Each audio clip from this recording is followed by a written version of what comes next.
Just do it. We'll turn out okay. And this is the premiere of Jillian's brand new microphone. Hopefully it'll work well and everyone can hear me okay.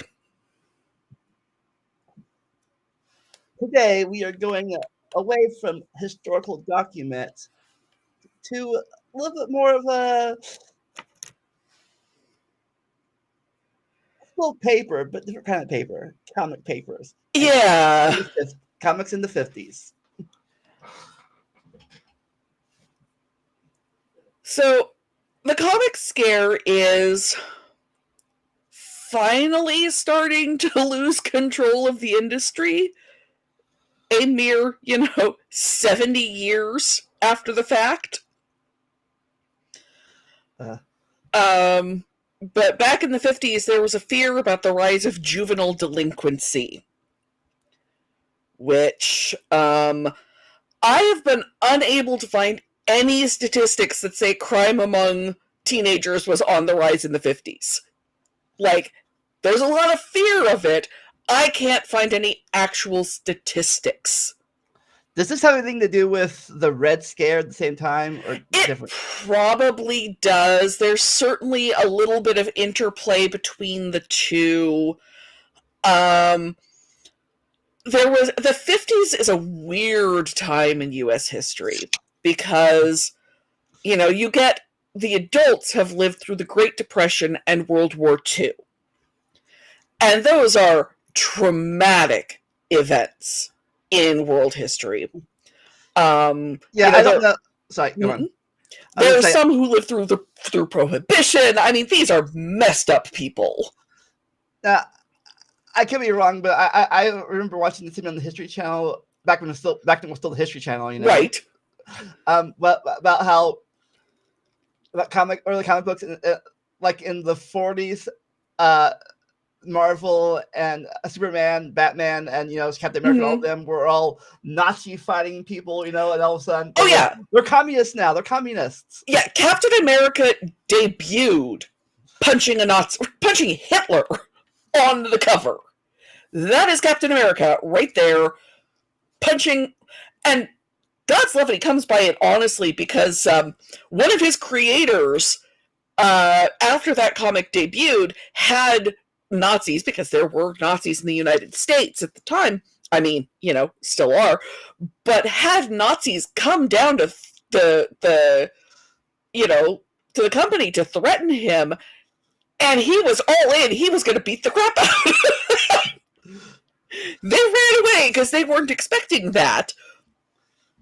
But it is, a legitimate historical phenomenon of during World War II, all of the comic book heroes went to war in one way or another. And this is absolutely true. It is canon in DC that the reason Superman did not fight in World War II is that Clark Kent was declared 4F because his X-ray vision let him see the eye chart in the wrong room. And so he was reading the wrong eye chart. That is the canon reason that Clark Kent did not fight in World War II. Because comic books are gonna comic book. Nice. So what? We'll get to that. You're thinking about. So why were these people considered communists later on in the 50s? Well, part of it is there was an actual term used by, among others, McCarthy in the House Un-American Activities Committee, premature anti-fascists, which is people who were opposed to, the rise of fascism before about 1939. After 1939, it was okay because, you got the British were involved in the film, whatever. Before that, it was generally considered that if you weren't in favor of the fascists, maybe you were a little too far to the other end of the spectrum and supported the communists instead.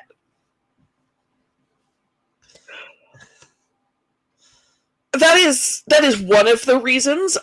Paranoia is another good reason. And comic books as a medium have traditionally been created by outcasts of one kind or another. Superman, very, very famously the creation of the children of immigrants. Technically, one of them was also an immigrant, but he immigrated from Toronto. So there's only so much you could really call that the child of an immigrant. He was those Canadians, they're up to no good. Exactly. But certainly Schuster and Siegel's parents were Jews from, I believe, Eastern Europe. So there is that, that underlying current of Superman is an immigrant. He is from a strange new world, unlike our own. And yeah, he grows up in the heartland. He grows up in Kansas. But there's still something foreign about him. I guess he is a legal immigrant because he did get adopted. Yeah, but he entered the country illegally. Jor-El didn't apply for a visa for his son. Good thing he didn't land in Texas then. Yeah, exactly. So you get that. You get, Jack Kirby. You get Stan Lee. You get all of these figures. Bill Gaines. All of these figures in the history of the comic book grew up kind of outside the norm in one way or another. Will Eisner from a lower-class Jewish family, Stan Lee from a middle-class Jewish family, Jack Kirby from a lower-class Jewish family. There's a trend, is what I'm saying. And it has long been very, very popular for all kinds of reasons, some of which have a historical follow-through to them, and some of which are just paranoia is going to paranoia. But there is a long-standing association of Jews with communism.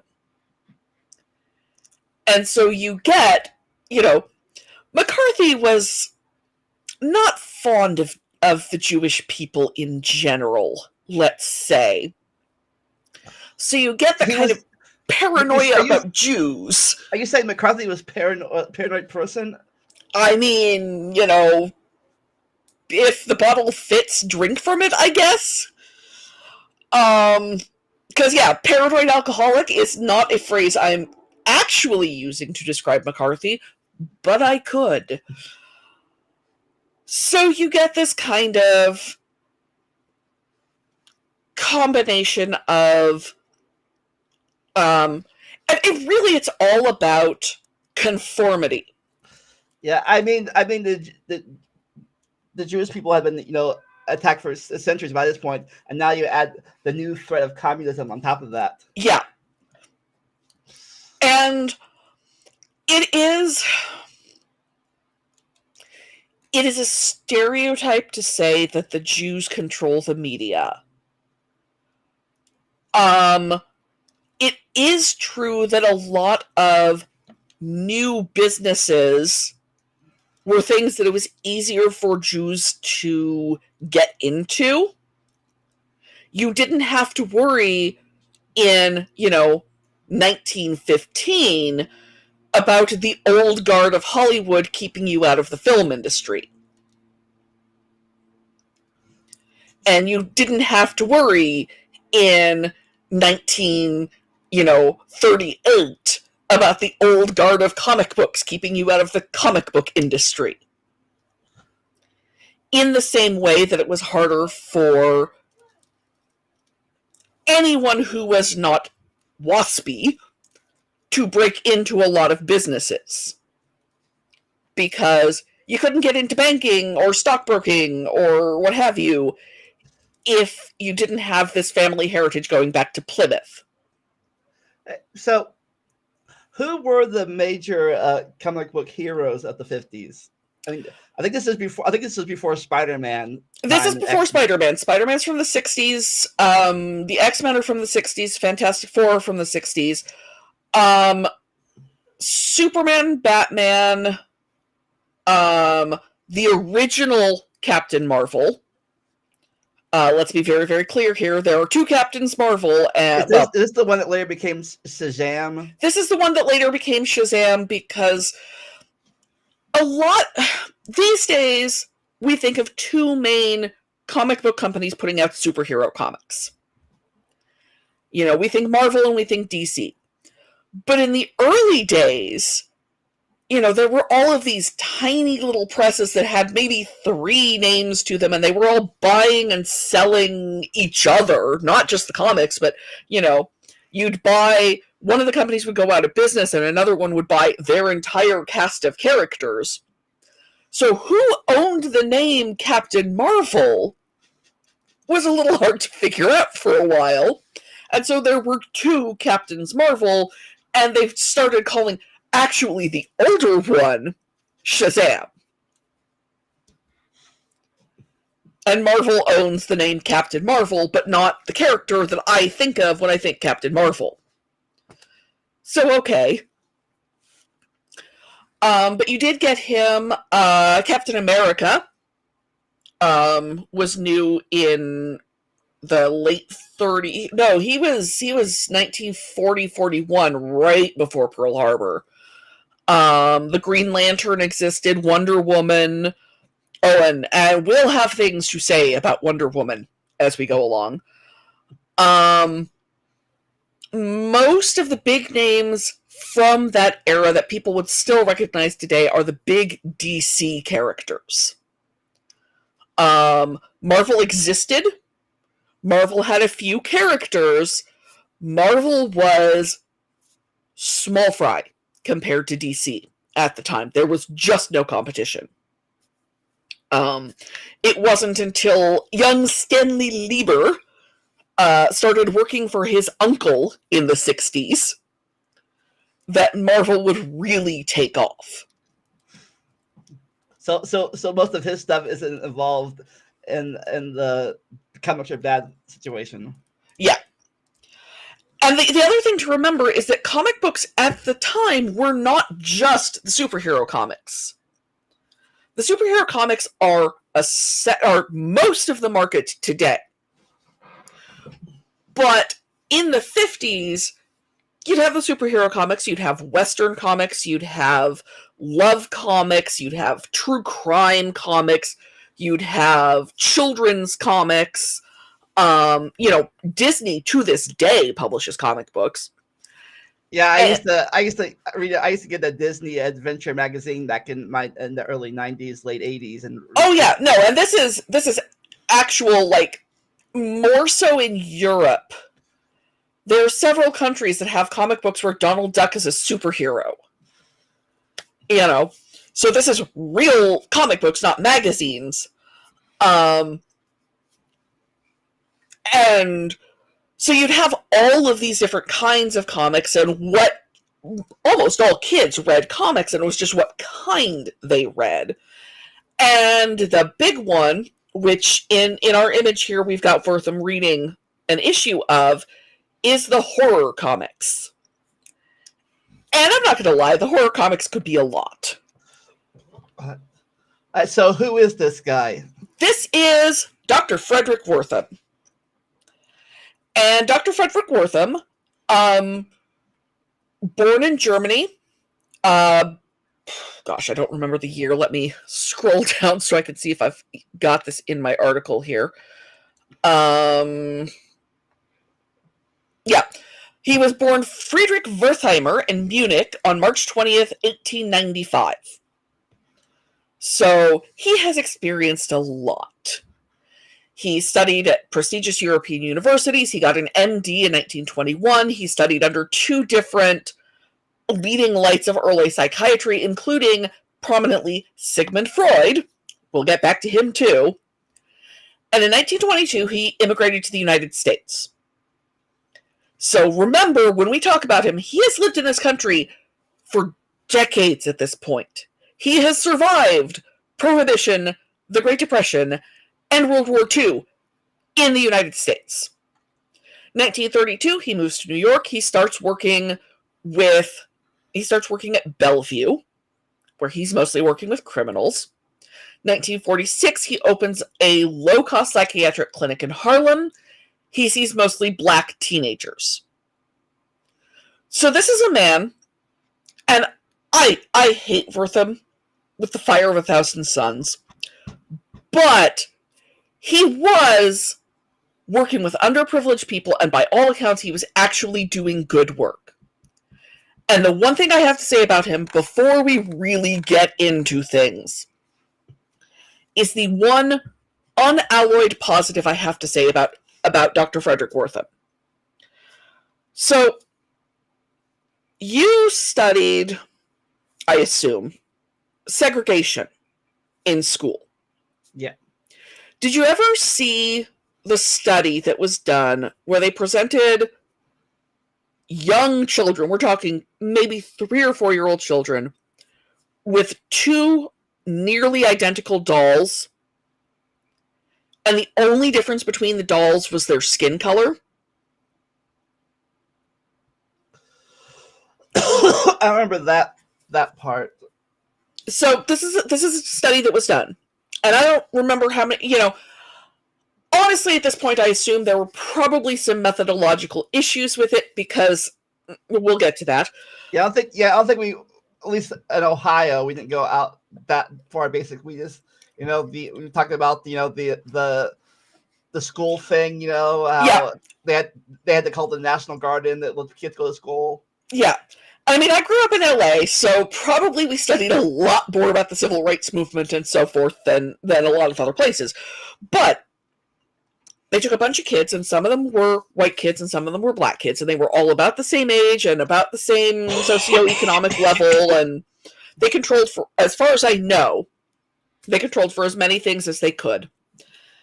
And they gave the kids 2 identical dolls, one of which was a white doll and one of which was a black doll. And other than that, they were exactly the same. The only difference was the color of the doll's skin. And we're not talking like Snow White and coal black. We're talking white skin tones and black skin tones. And almost without fail, every single child picked the white doll to play with. Because almost without fail, these children had all internalized that white skin is inherently better. Yeah, I don't think I heard that thing. I mean, I've heard of that talking about like the boy toy and girl toy stuff, and people pick, but I've never seen the skin tone test. Yeah, and this was a study that Frederick Wertham did, and he presented the results of his finding to the Supreme Court as part of an amicus brief on the Brown side of the Brown versus Board of Education hearing. So, whatever else I have to say about this man, and there is a lot, he was a virulent anti-segregationist. He was passionate on the subject of segregation is wrong, racism is wrong, sexism is wrong. We'll get back to that last one again, too. But somewhere along the line, he dropped the ball. Yeah. The thing is, he came to believe, for reasons I cannot even understand, that the real culprit in all of these people's lives was comic books. So he was like the violent video games of the of that 50s. Exactly so. And the thing is moral panics along these lines were not even new to Wertham. I read a book about the history of children's literature once that quoted experts talking about how bad having literature aimed specifically at children was, especially if it was to entertain instead of educate. And in the 30s and 40s, there was a moral panic about paperbacks, which I think is the weirdest one, because it made books too accessible and people would take them too lightly. And dime novels and broadsheets and ballads and the theater and dancing and you name it, there has been a moral panic that it is the cause of all of society's ills. How Wortham did not know this history, I cannot tell you. But, especially because, again, he lived through some of this. You know, he was around for the paperback thing. But, for whatever reason, he decided that no, really, comic books. And he took that ball and ran with it.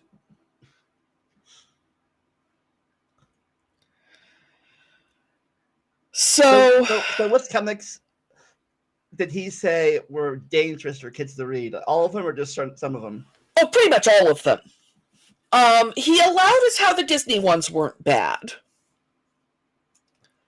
A few other talking animal ones of that ilk. I didn't find him saying anything bad about Archie, but I'm sure he did, because Archie existed then. But other than that, yeah, all of them. So is he like saying Superman will make kids want to punch people really hard or see through clothes? Well, Superman will make kids think that the solution to all problems is punching people.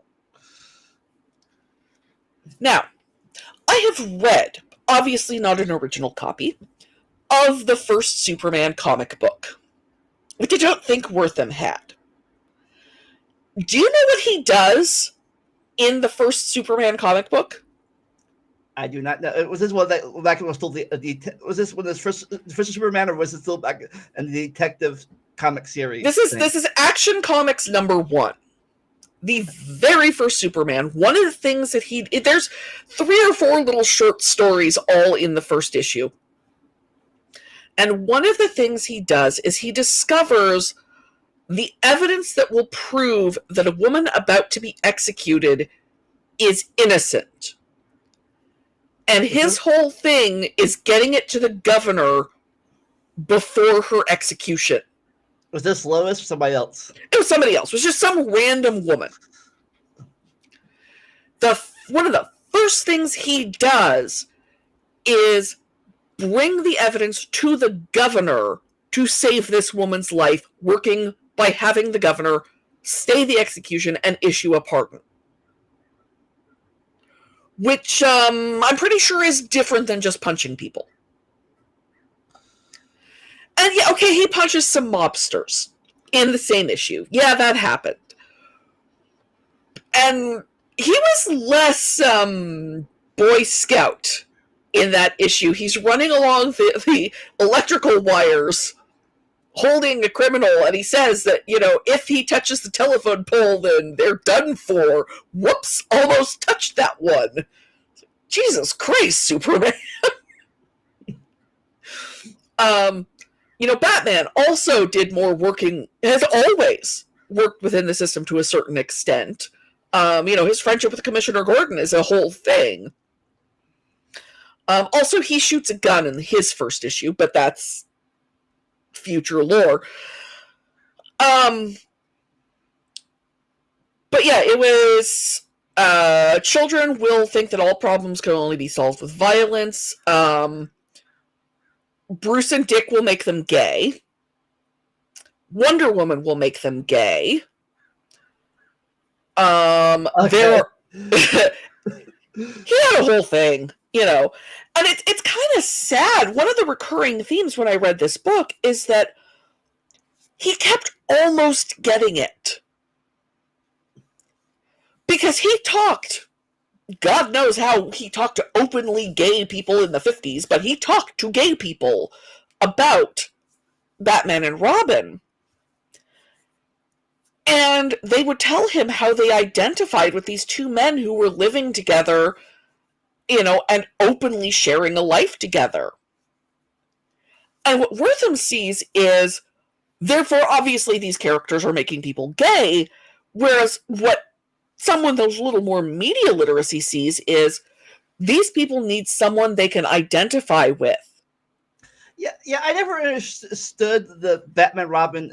I guess they're older, but I always thought they were more of a father-son thing than a... I mean, they're supposed to be, and first off, there have been like 8 Robins, so, that's its own... At the time, we're dealing strictly with Dick Grayson.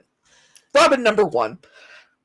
Yeah, it was off topic. This is why I never understood, personally, that Batman Barbara Gordon thing, because that's his friend's... It's his friend's daughter. It's not happening. Yeah. I never understood why they did that. I'm like, that's just weird to me. And Wortham didn't have an opinion on that because I do not believe Batgirl was a character yet. And if she was, he certainly didn't know anything about her. Now, to be fair, Wortham didn't know anything about a lot of things. The more I went through this book, and I've read this book, I own a copy still, but the more you read it, the more you're like, what is he even talking about? He talks about the Blue Beetle being an actual beetle who changes into a person. And did they make a movie about that recently? Yeah, there's been a Blue Beetle movie, but the thing is the Blue Beetle has always been a human with certain beetle-like powers. I believe how he gets them changes from iteration to iteration, but the way Wortham describes the character is really not what the character is actually like. A lot of the things he describes, you're like, that's wrong. Yeah, before that, the only Beetle hero I ever knew about was the Beetleborgs. Yeah. No, I mean, obviously, if Wortham's talking about him, the Blue Beetle is a long-standing character, but that's another... DC likes to do different versions, so the current Blue Beetle is about the 4th or 5th guy to have the title. The only 3 characters who have stayed the same person the whole time are Batman, Superman, and Wonder Woman. And now, I guess now Spider-Man had different characters now, but that's a different story. Yeah, well, and again, he didn't know anything. I believe he lived long enough for the rise of Spider-Man, but when the book was written, we're talking the mid-50s. And so he had things to say about Superman as a Nazi ideal. That was his big thing. And no, he wasn't. Yeah, because he totally supported Hitler. Totally supported him. Oh yeah, Hitler hated Superman. Also, created by a pair of Jews.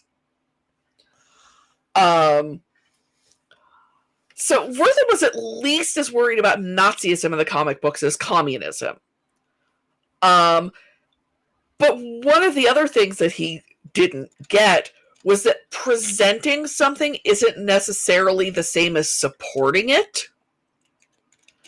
He mentions a Wonder Woman comic where there's this rally of America First types, and Wortham is horrified, and it's like, you lived through the late 30s and early 40s in the United States, and you're telling me you don't understand where they get this? 'Cause you're lying.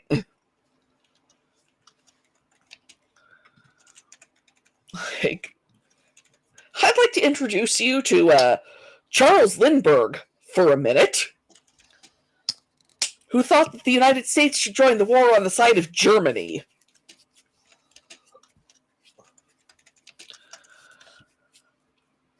And again, I don't want to say he had no good points, but if I were to pick his single biggest failing beyond believing things with absolutely no evidence that I can find, it is this belief, and this was not an uncommon one because the movies were going through the same thing at the same time, that any media has to be appropriate for all ages. This is before the GPG Yeah. TV ratings.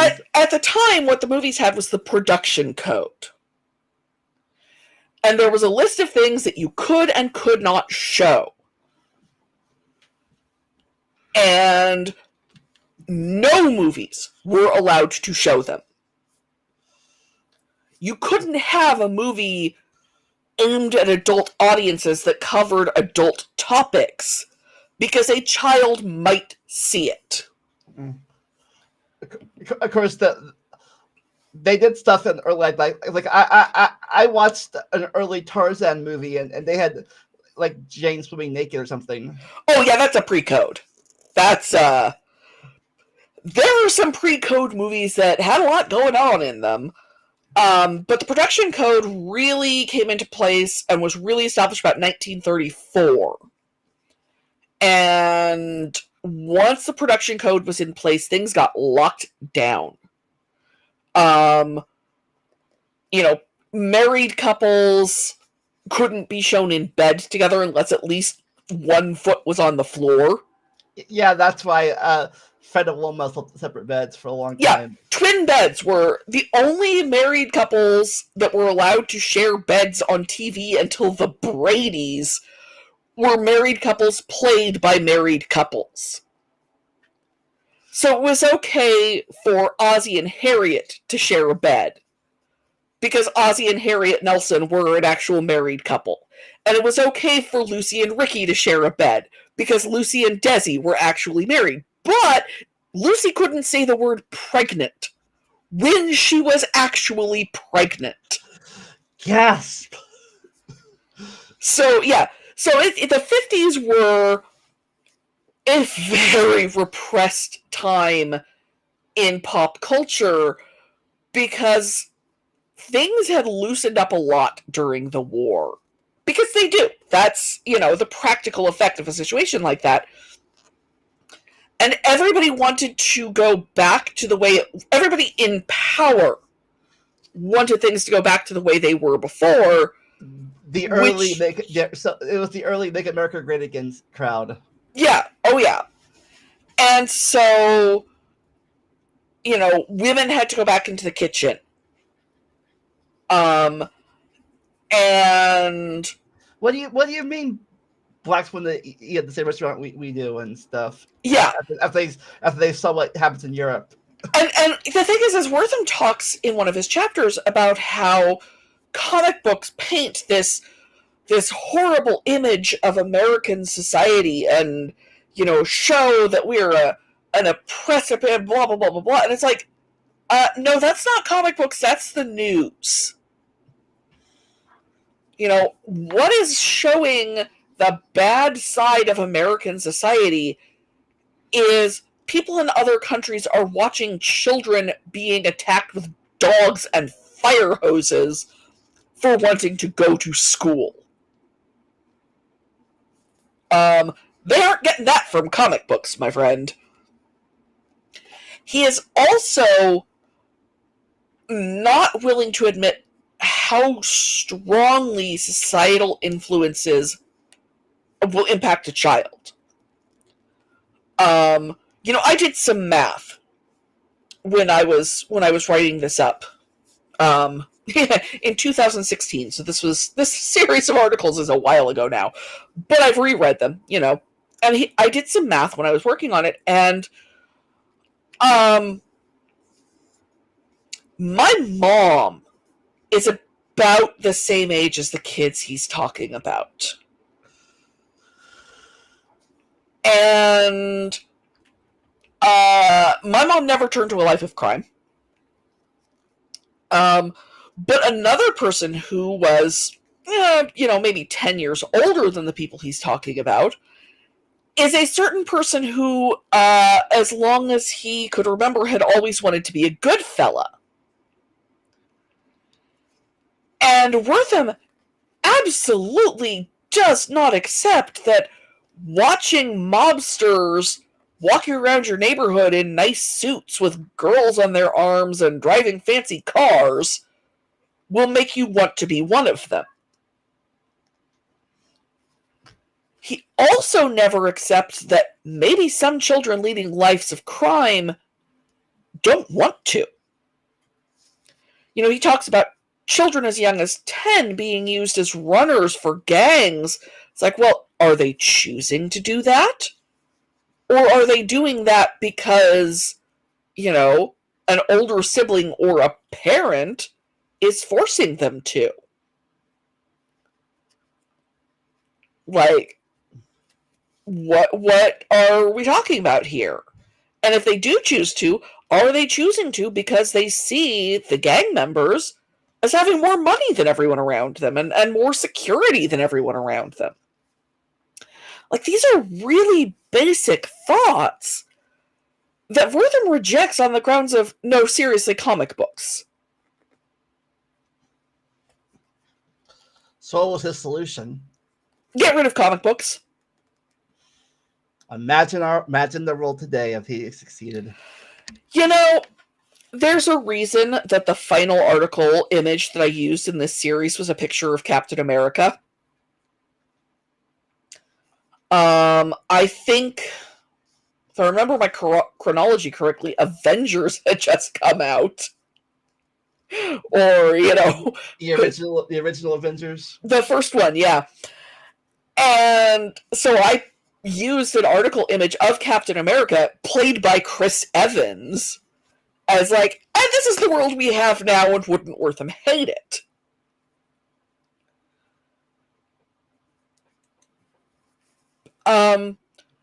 But in other ways, he won.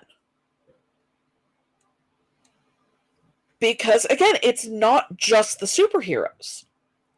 The place he won, unequivocally, hands down won, was the horror comics. Because they were wiped from publication. Completely and totally shut down. Because what we got was the Comics Code. And the Comics Code, which was modeled on the Production Code, had even stricter rules. There was a list of words that you couldn't use in titles. And that list of words was clearly aimed at destroying EC Comics as a publication. Now, I don't know how much you know about EC Comics. Never heard of EC. Oh, EC was the greatest of all of the comics publishing in the years right before Seduction of the Innocent, which is what Wortham called his book, because hyperbole. EC Comics was the best publisher. They would publish stories by Ray Bradbury. I've heard of him. Yeah. They published The Crypt Keeper is an EC Comics character. Heard of him. Like, Tales from the Crypt. That is EC. A lot of those are based on these EC Comics. And, I mean, some of them could be a little much. But one of the other things they did was there was a fad for a while for war comics. And what you got from EC was not, rah, let's go patriotism. What you got from EC was an exploration of what people in wartime actually go through. So you would get stories of people with PTSD. You would get actual historical information about the Holocaust. They would do these in-depth, detailed stories that, should scare the bejesus out of small children reading them, because they were not aimed at small children. But they also weren't blindly patriotic. So the EC war comics were a problem, and these EC horror comics were a problem, and the EC science fiction, there's a very famous EC science fiction comic which is about a guy exploring Earth and being disappointed by a lot of what he sees and so forth. And in the very last panel, he takes off his helmet and reveals that the astronaut from this alien planet exploring Earth is black. And people did not want to publish this comic book. EC was pressured to make the guy white,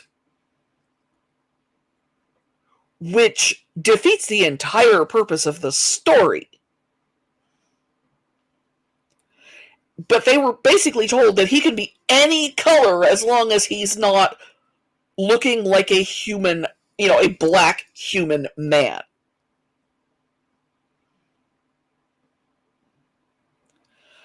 So the fact that you've never heard of EC, it's a place where Wortham won. EC was published by a man named Bill Gaines, who would go on. His father actually invented comic books. Back in the turn of the last century, he got permission from the syndicates to publish books reprinting syndicated newspaper comics. And those were the first comic books. And Bill took over the family business when his father died and ran with it and was really exploring what the medium was capable of and became a hell of a scapegoat. And the Comics Code was basically written to shut him out of business because he was the sacrificial lamb. They were giving up his career to keep the comics industry from being censored. But he discovered a loophole, which is that magazines didn't fall under the Comics Code. So he started publishing a little comedy magazine. Satires of pop culture. The first few issues have parodies of superheroes. Parodies of TV shows. Started out as a comic, and then they made it to a magazine because Wortham couldn't touch them if they were a magazine. And they called it Mad. I wonder whatever happened to them. Yeah, they went along for a while.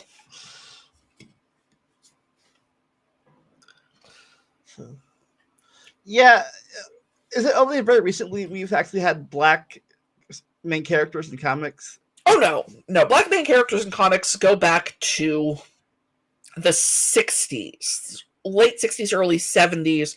You start getting Black Panther is one of the first. I know he was that early. Yeah. Oh, yeah. He's been around for decades. Luke Cage has also been around that long. Which you could tell if you read the older Luke Cage. He is very much a man of his time.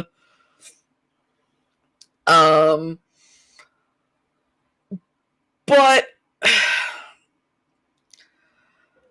one of the earlier comics, which was around when Wortham was writing, was a comic called The Spirit. There's a very bad movie of it that came out a few years ago.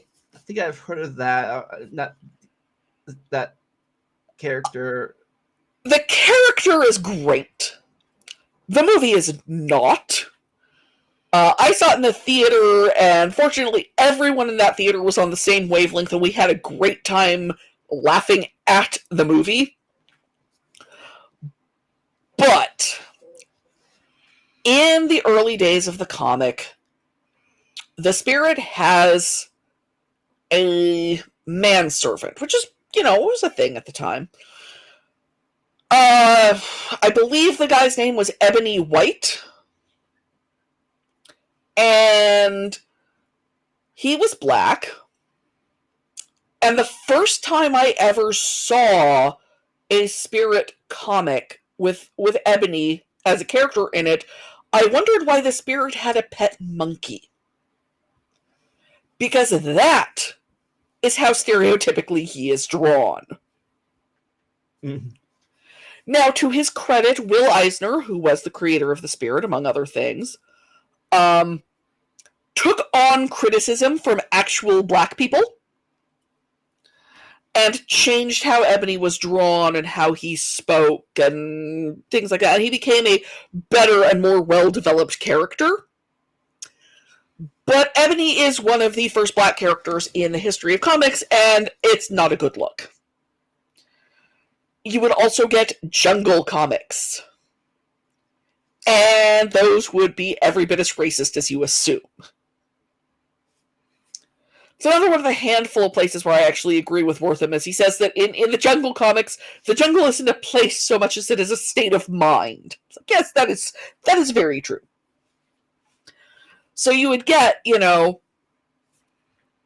witch doctors with bones through their noses and all sorts of other horrific stereotype images of African humans, who would then, of course, be defeated by, say, Doc Savage or some other, melanin-challenged individual. And that was a real legitimate problem. But every once in a while it would be like, okay, I see what this thing that you're saying is really a problem.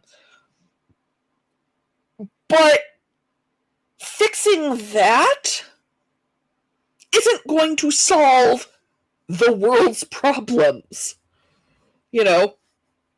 Taking stereotyped witch doctors out of comics is not going to let Black and white children go to school together.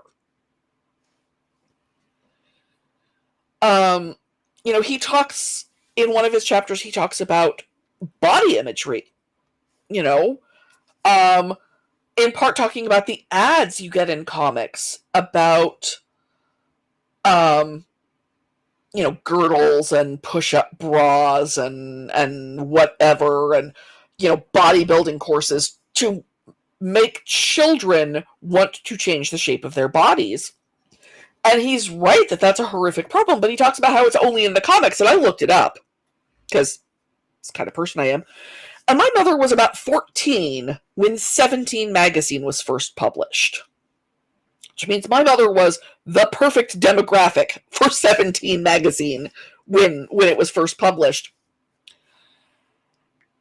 And I would be genuinely shocked if my mother did not get at least one article in every single issue when she was of the right age to read that magazine, talking about how to change the shape of her body. Like, that's another one where, like, yeah, you're right, the comics shouldn't do that. Here's all the other people doing that. Do you have some feelings there, maybe? Because I have feelings there. He also, and this is where we get back to Freud, didn't believe it was possible for any of the troubles these children were having to have a genetic component. What does that mean? He didn't believe that it was possible to have a mental health problem or even a learning disability that you had inherited. Oh. Everything was a product of your environment. By which he means comic books. Dyslexia. This is, we're not getting into the Greg Locke ADHD and autism is just demon situation thing then. Yeah, well, I mean comic books, but yeah. And this is because he studied under two different major names in psychiatry when he was younger. And one of them had strong feelings about the biological importance of mental health issues. And the other was Sigmund Freud. And Wertham was a Freudian.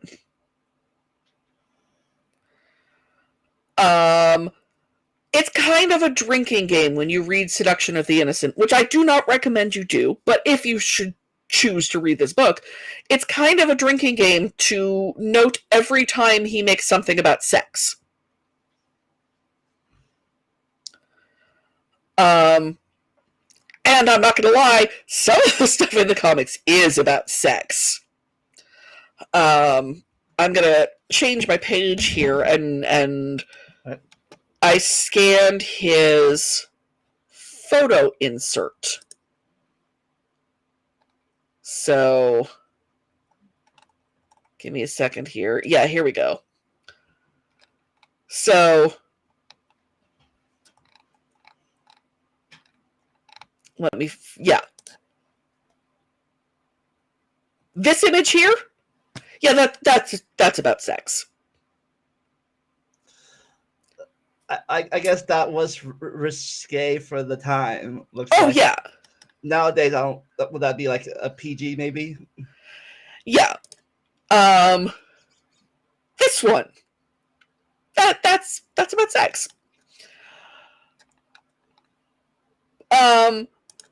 He insisted that only in comics would you see women being spanked. And I've watched movies of that era, and no. There's at least one movie where John Wayne spanks his love interest.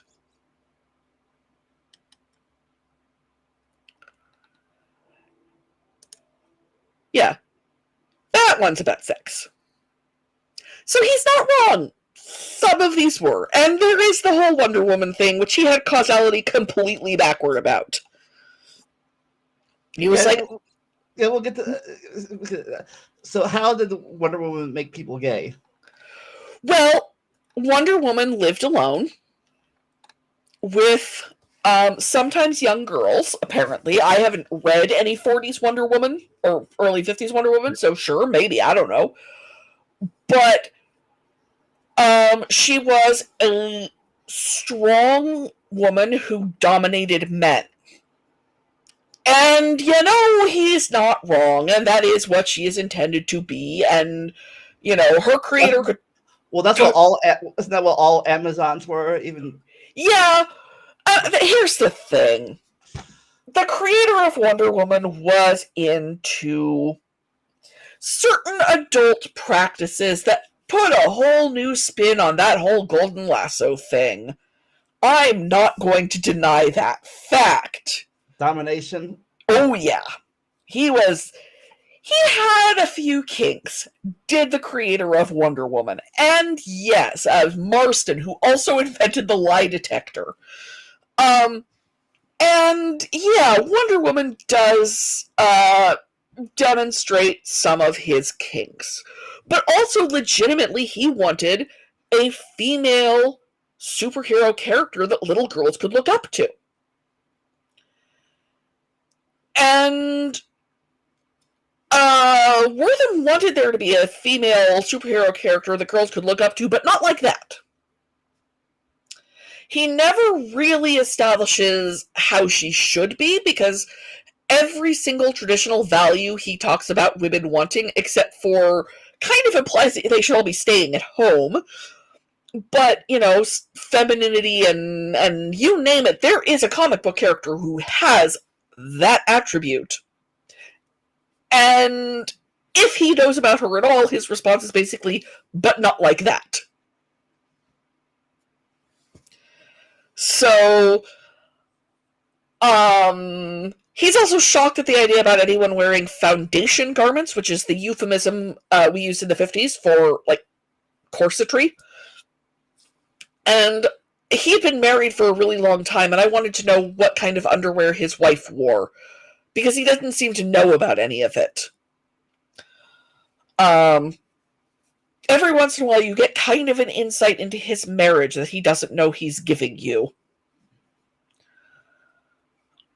So he does skate near the point occasionally. Like, Wonder Woman sure has a lot to do with bondage. Okay, yes, she does. Which will make little girls into lesbians. Okay, you lost me.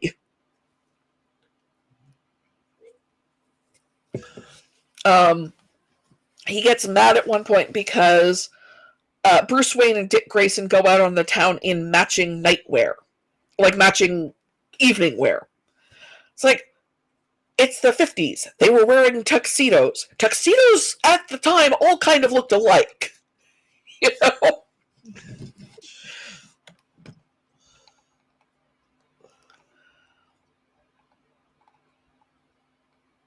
So he's not wrong that some of these images are fairly awful. But, oh yeah, I think this one is an EC. Yeah. So this is a woman who is, on her wedding night, killing her husband. Because she's discovered that he had a navel and was a mammal. He was an alien. He was a mammal? He was a mammal. We learn when she kills the guy that he is on a different planet where humans evolved from, I assume, lizards. I haven't read the comic. It's also ridiculously hard to track these down because he never cites a source for where he's getting these images. Oh, okay. She was different. I was like, I thought maybe for a second she was a stupid lady that didn't know what mammals were. No. Here we lay eggs. We have no navels.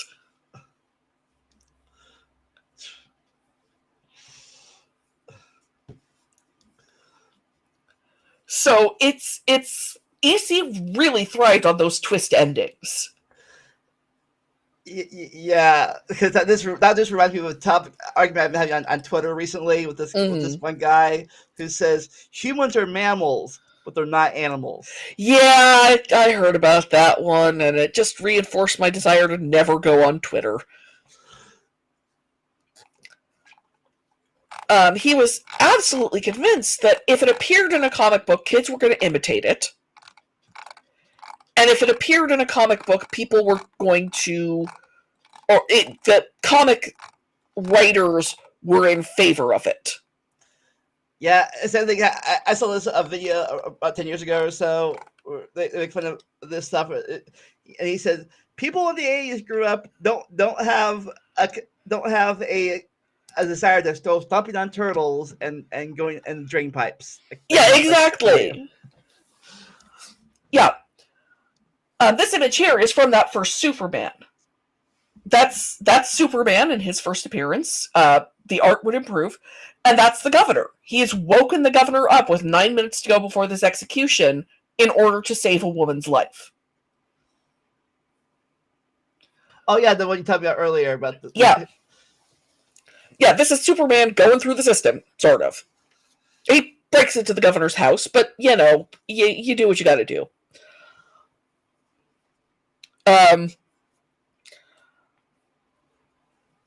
So it's frustrating to me to read this book because, A, he literally doesn't cite any sources. People have done the work to track down where the images I was showing a few minutes ago are all from the photo insert of the book. And all of them are unattributed in the book. And there are websites now that are dedicated to people tracking down this information of where do these even come from? Because there's no index, there is no bibliography. 90% of the people he references in the book don't even have their names in the book. He'll say things like, you know, a prominent judge. Or a child. And it makes it so hard to track down any details about what he's even talking about. And there was one where when I found the crime he was talking about. There was just enough detail so I could figure it out. And I realized that this kid who he was describing as having all of these guns because of a comic book obsession, blah, blah, blah, never questioning why children should be allowed to have guns whether they read comic books or not. But I discovered that this child had almost certainly been convicted of a crime he didn't commit. If you actually look at the facts, they point to this child being innocent, and he's convicted of manslaughter. And Wortham never seems to notice that he's describing a miscarriage of justice. Because he's so focused on comic books made this kid obsessed with guns. What he also never notices is he is not working with an appropriate sample of American children. Almost every child he mentions having worked with in the book is from a, in some cases, horrific home life. Always, at the very least, a fragmented family life, but sometimes you read the description and it's horrifying. You know, like, there are 12 people in the family and they live in a 2-bedroom apartment and, you know, whatever. And you're just reading things and you're like, oh my god! Oh no, it's comic books. Okay, I feel better now. I don't have to worry about inappropriate housing for a child. But also, you know, my mom was growing up in suburban LA at the time, probably reading comic books. I've never asked her, but I assume. And she's fine. You know, she just turned 80 last month. She's raised 3 children to a reasonably healthy adulthood. She was a productive member of the workforce after my dad died, you know, and they were married, so it's not like she was even living in sin. Yeah, my mom turned 80 a year or two ago, too. Yeah. Which means she's of the age to be one of these kids that Wortham is talking about. And I realize I keep talking about Wortham, but that's what you have to understand is much of the comic book scare is Wortham. He got Senator Estes Kefauver on his side. Side note, one of my favorite senators because it's fun to say his name. He did good things too, but I just like saying Estes Kefauver. And Estes Kefauver got hearings about comic books in Congress, but that wouldn't have happened if Wortham hadn't been out there beating the drum against comic books. When you talk about the comic scare, you are talking about Wortham.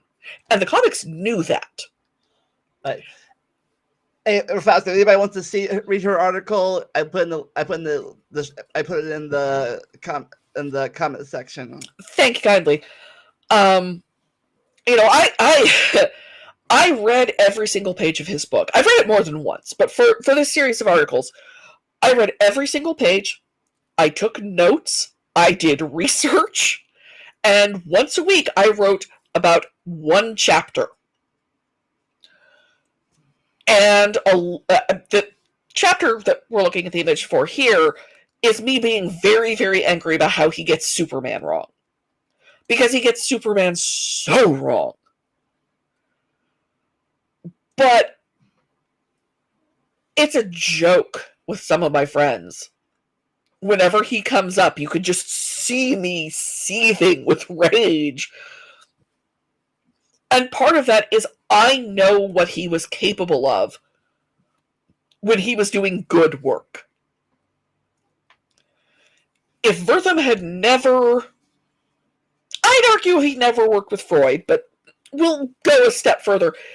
If Wertham had decided that the problem wasn't comic books, it was social injustice, the world would be a very different place. If he had put the level of passion into low-income housing, just to throw out an example, that he put into destroying comic books, things would be so different from where they are today. For one thing, I think we'd be more accepting of comic books as an art form. The medium of comic books is decades behind where it could be, because so many of the best people working in the industry were shackled. It took literally decades to be able to do an anti-drug comic book, and it didn't have the code approval because the code forbid any portrayal of drugs, positive or negative.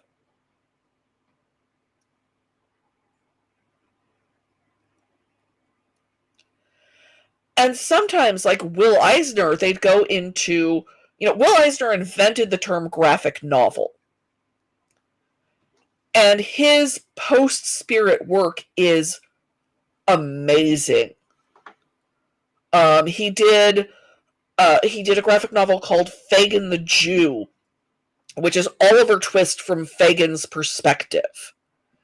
And he did graphic novels about his own tenement childhood in inner city New York. And, I mean, he did amazing, amazing work. But, you see these comic books from the mid-50s where, Jimmy Olsen has been turned into a gorilla again. Yeah, the comics couldn't do anything more in-depth than that. Also because for some reason gorillas sold comic books.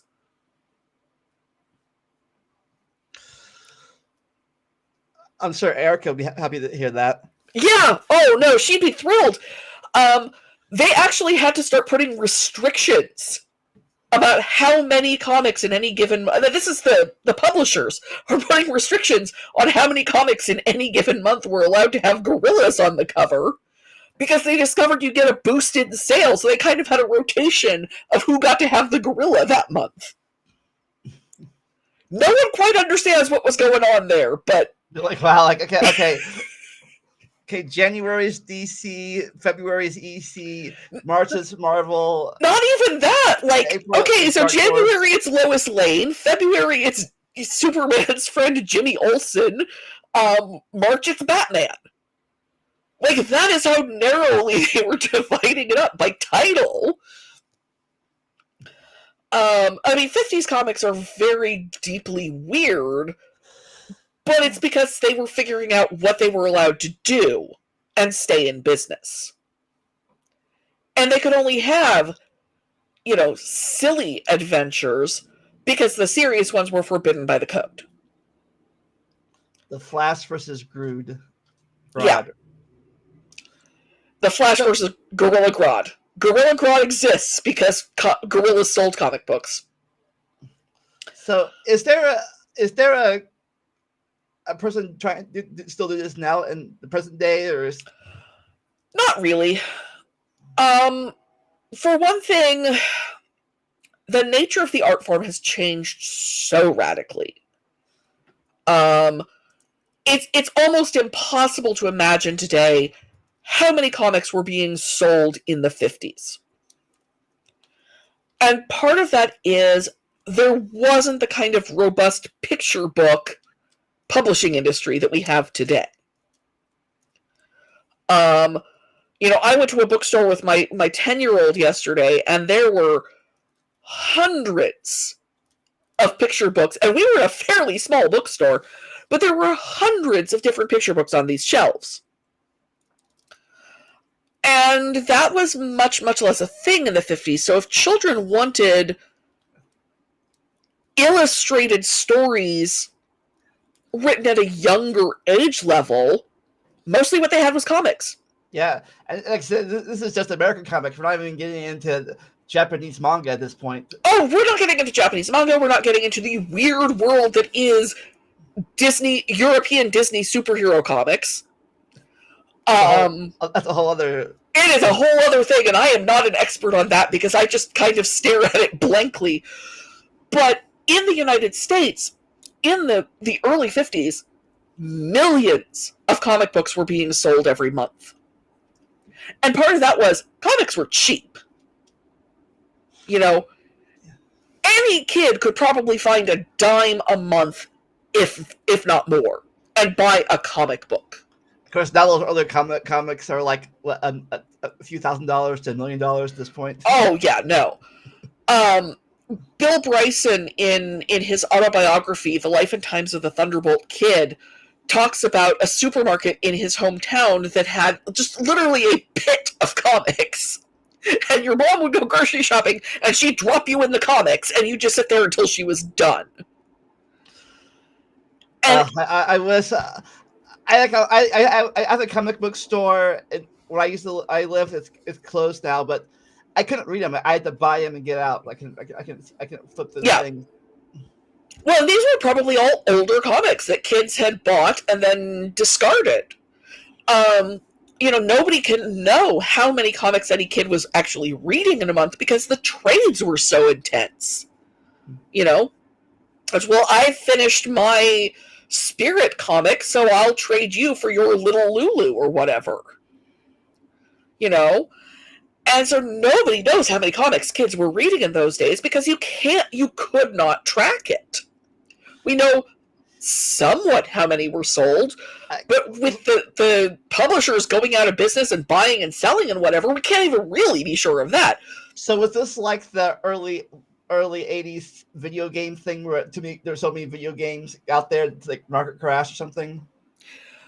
Well, no, the market was killed by the code because comics weren't as interesting. You get a real lull in what comics are actually doing between the start of the Comics Code and the beginning of the good years of Marvel. The introduction of, Spider-Man, Fantastic Four, etc. And even then, it takes a while to get going. And there are some Marvel figures who are all by themselves against the Comics Code. Because you couldn't have vampires. So is that like Blade, or is that before Blade? Blade, yeah. This is well before Blade. Blade came about when you started being able to have vampires in comic books again. So how did Superman, Batman, how they all changed before the code and after the code? How they changed? How their character changed? They got sillier. That's the big thing. In his first comic, Superman is fighting the mob. He's fighting, he's fighting to prove a woman's innocence. He's going to a country that's at war. Well, he ends up going to Washington, D.C. to prove things. It doesn't really matter. But he's fighting real serious issues. And, Captain America punching Nazis. And the earliest years of the comics, even the superhero comics, were doing serious issues, at least some of the time. And with the code, you start getting things like, Jimmy Olsen gets his own comic where he has wacky shenanigans. Because they couldn't do much of anything else, but they wanted to keep publishing. So was this the start of going from fighting real criminals to the quote supervillains thing? Supervillains existed before then. Like the Joker, Lex Luthor, people. The Joker existed before. The Joker's physical appearance is actually based on a silent movie. That is how old the Joker is. The Joker goes way back. But the over-the-top plots, I actually have one of my article images. I called the article itself so very Freudian. And the famous Joker boner story is from before Seduction of the Innocent was printed. So the Joker existed and was doing weird stuff even before Wortham really got his way. I thought long and you'll pardon the expression, I thought a long time, we'll go with that, about whether I was going to give in and use one of these images, and decided that, yeah, I kind of had to. Because when you're talking about Freudianism in superhero comics, you kind of have to go with, I'll show them how many boners the Joker can make. The headline, chortle at Joker's boner. And I looked it up, again, because that's what I do, and it is right around this time that the word started to acquire its modern meaning. So whether they knew where slang was going and how people would start reading that story or not is an open question that I cannot answer. They may have legitimately not known what they were doing with that. But the Joker boner story is real. It was printed, and it's all about practical jokes.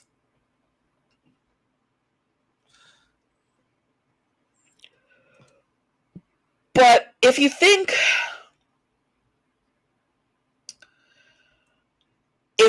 about the Adam West version of Batman, that was after the Code? That was after the Code. That was mid-60s. So the Code had been around for about 10 years at that point.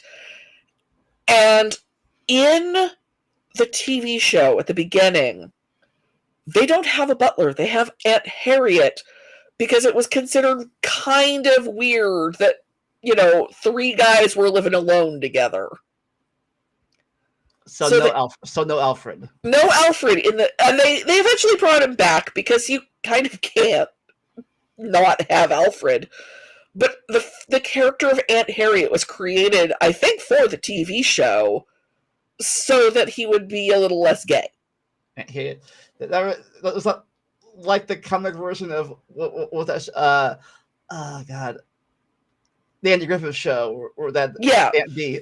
Aunt B. Yeah, they inserted an Aunt B character into Batman because no homo. There's this and I don't have the full list, but there's a very long list of things that comics were and weren't allowed to show. And so the plots got sillier simply because there were, I don't think they were allowed to have plots about taking over the world. I think that was against the Code. So no James Bond villain comic book then. Yeah. Or even, half the time that seems to be what Lex Luthor wants to do with the good stories. So you get, oh, there's been weird magic, and now, Jimmy Olsen has been turned into a gorilla. Oh, okay, I guess. So basically, sort of the weak things. Oh, solve this problem, story over with, no continuation. So that's how the superhero comic books changed. Pretty much all of the other comic books just died. Because I guess DC and Marvel still had staying power by that point, and the other ones didn't. Well, I mean, Marvel only barely did. Marvel was Marvel's been flirting with bankruptcy off and on its whole time, but they were definitely close to bankruptcy for a lot of the time between the Code and when Stan Lee really took over. But the crime comics went bankrupt. The horror comics went bankrupt.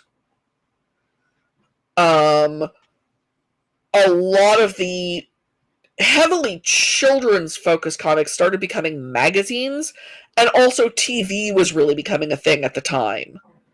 So the nature of media was really changing in the 50s anyway. So instead of, reading Little Lulu, you'd go watch Bozo the Clown. Or Captain Kangaroo. or Howdy Doody, or what have you. And EC, which originally was educational comics when it was under William Gaines Sr., and it was Bible stories and history and what have you, and then he died and it became entertaining comics. EC went all in on Mad. That was all they had anymore. And you still get things like classic novels adapted into comic books. and things like that. But it was much less common. And the paperback industry was really picking up. So, teenagers, instead of reading comics, were starting to read paperbacks. And, children's literature and young adult literature were really starting to become a thing. And it's hard to say which of those was the most responsible for the change, but you have to put the Comics Code as part of what changed the media landscape of the 50s. So it's all a rich tapestry, but it is all very much part of the weird 50s obsession with our children are criminals and we have to stop them. What is causing it? Which, again, as far as I can work out, is based on a faulty premise just to start with. As far as I can work out, no, they weren't. So this was the same time as Elvis's hips were forbidden. Yeah, rock and roll was another big thing. Rebel Without a Cause with James Dean is right around the same time. And all of the imagery that goes on in there.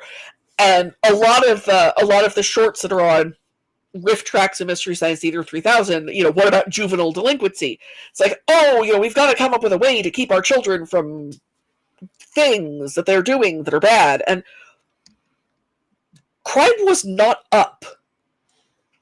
That much I was able to work out. I couldn't find it broken down by, demographic in a way that let me know if it's just that more kids were committing crimes. But that seems unlikely. I wonder what he would have thought of the 60s, 70s comics. I wonder what he would have thought of Spider-Man and X-Men and all those comics came later. Would he have been attacking them too, or would he have been fine with them? I'm curious, especially about Spider-Man, because I know, there being a teenage vigilante stuff. Well, and the whole with great power comes great responsibility thing is something that he could get behind, but then he'd be really mad because Spider-Man punches people. So I don't know. I know he would have missed the metaphor of X-Men, because he never met a metaphor he couldn't miss. And since I figured he'd be like, it was all about segregation and stuff, and he was all about anti-segregation. Yeah. But he would have missed it somehow anyway. He gets mad in the book, in a couple of different places. He gets mad in the book about quotes from these comic book adaptations of classic literature, where I typed the whole quote into, and admittedly, he didn't have this opportunity, but he had access to a library. I typed the whole quote into Google and found that it is word for word from the thing being adapted. He's really mad at a quote from, I want to say, Julius Caesar, and says that it sounds like the kind of violence that comes out of Captain Marvel. And I'm like, that sounds like Julius Caesar to me. And I looked it up, and it was Julius Caesar. He gets mad at a quote from Tom Sawyer that is a quote from, a Tom Sawyer adaptation that is a quote from Tom Sawyer. And it's just another example of how shoddy his research is. Because I'm not going to lie, I didn't do the most in-depth research for this internet series that I was not sure anyone who didn't know me was going to read. But even my research was better than his.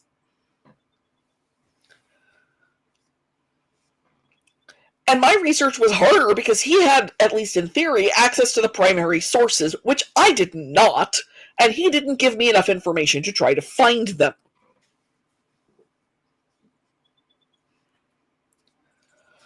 It's impossible to look up a crime if you don't name any of the people involved in it. But I tried. So it's what amazes me about the whole thing is that if you look at this book with a scientific mindset, As in, you look at it basically like you're doing peer review. He cannot support his claims.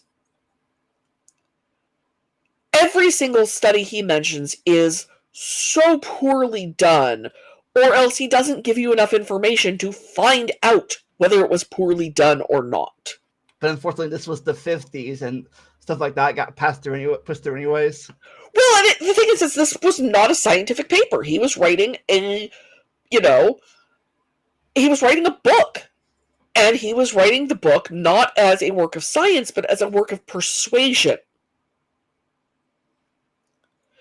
He wrote this as a popular work of theoretical nonfiction that was intended to convince people that they should ban comic books. That is the sole purpose of this book. But you don't have to do a lot of reading to realize that it never should have worked to do what it did. I guess it's the same thing, off topic, but similar. Like the person who wrote I think it was called The Jungle, wanted to talk about workmen. Upton Sinclair, yeah. Yeah, but they were talking about the workmen's rights or something, but instead they figured, instead of that, they got into meat processing and stuff. Yeah. And the thing is at least Upton Sinclair, you know that he actually went to factories and things and was doing some research.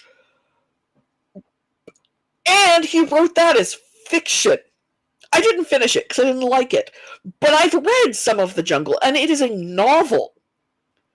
Whereas Seduction of the Innocent is presenting itself as a scholarly work by a respected psychiatrist.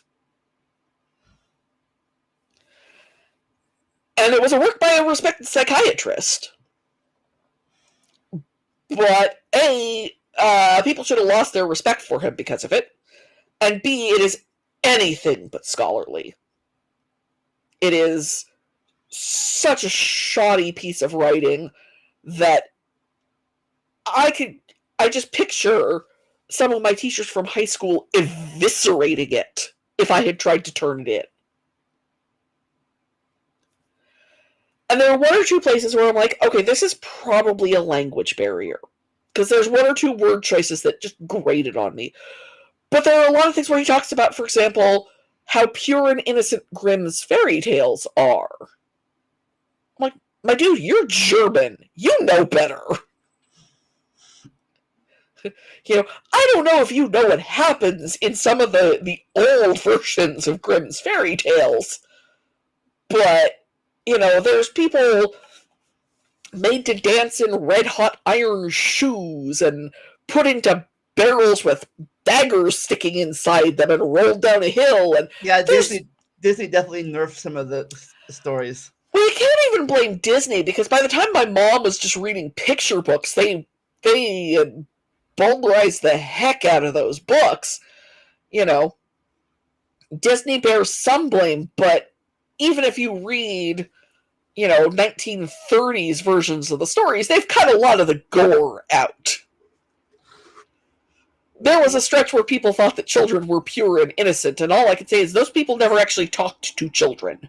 Yeah, imagine if they made the real ending of The Little Mermaid, the Disney movie, where she died. Oh, yeah, where she dies and turns into sea foam, and then, yeah. I mean, there's a lot to unpack with anything by Hans Christian Andersen, because he was a human dumpster fire. But, I read about Jeremy Brett a while ago and was pleased to have used the term chaos bisexual, and that certainly applies to Hans Christian Andersen as well.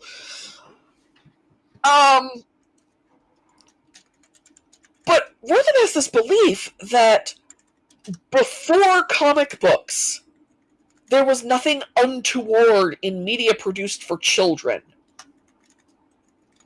And he must have been a child at some point. He talks about how the dime novels existed and weren't great, but they never glorified villains the way comic books did. And I was like, yeah, tell that to Robert Ford. Like, this is a man whose life was destroyed because he shot an outlaw. Because the dime novels have built up Jesse James, who, I don't know how much you know about him, but he is not a good person.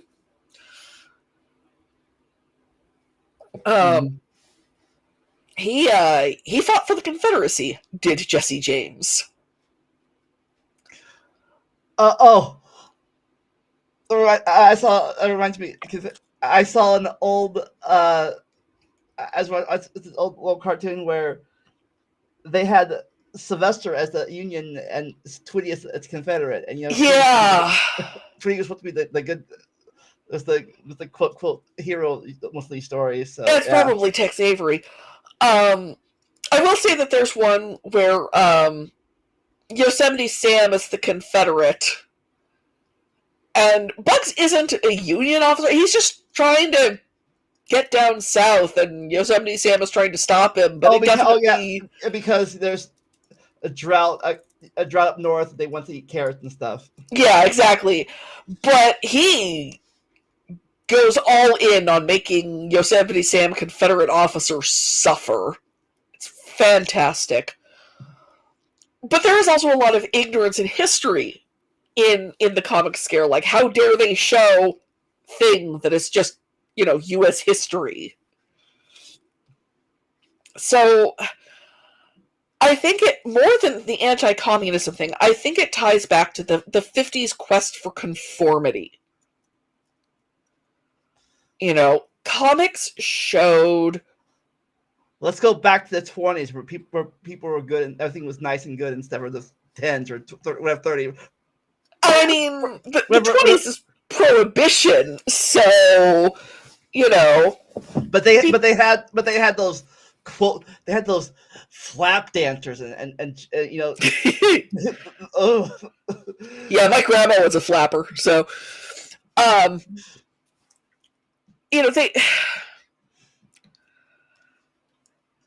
there was a drive in the 50s to make everyone wear identical clothing and live in identical housing, and you watch the educational films of that era and it's very much how to be like everyone else. Yeah, most of the houses in my neighborhood when it was built, but yeah, and unless somebody makes different sidings or change the windows or add patios or something, most of the houses have the same windows, same everything, all throughout the area. Yeah. You get Levittown is the first true, what we think of as suburb, and that was tract housing. That was mass-produced houses, all looking alike. And so there was this drive, like, okay, well, we got through the Depression, and we got through World War I, or World War II, and now everything's going to be fine, and we're all going to be happy and productive members of society, and then that requires everyone being exactly the same. And a lot of the complicated issues in the 50s stem from, it turns out we're not all exactly the same. You get the comic books, and you get the Red Scare, and you get, all of these weird educational films about how the way to be a good member of society is to wash your hands before lunch. And, it is very much you have to fit into this very specific mold. The duck and cover era. Yeah. And a lot of what happened in the 60s, and you could see it starting in the 50s, but a lot of what happened in the 60s was people refusing to do that anymore.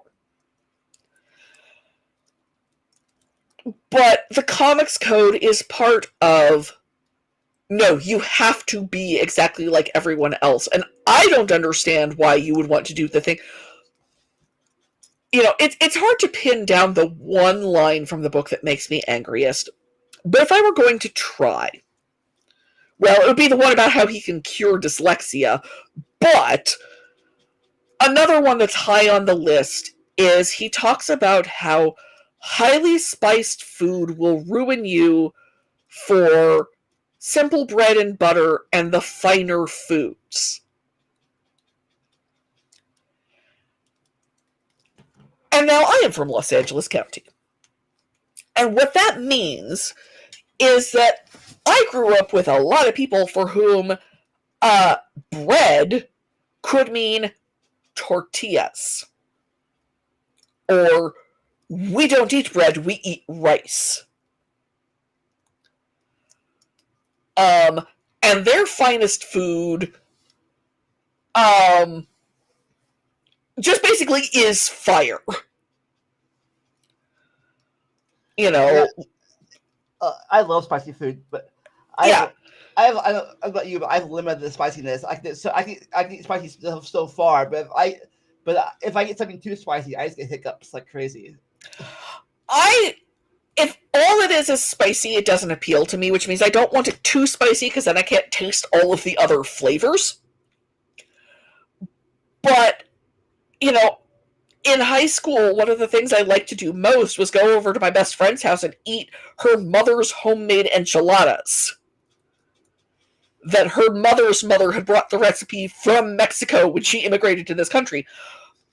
So the idea that you can't have spicy food because then you won't appreciate proper good food is possibly the whitest thing Wortham ever said. Yeah. Oh, the quote American food. Yeah.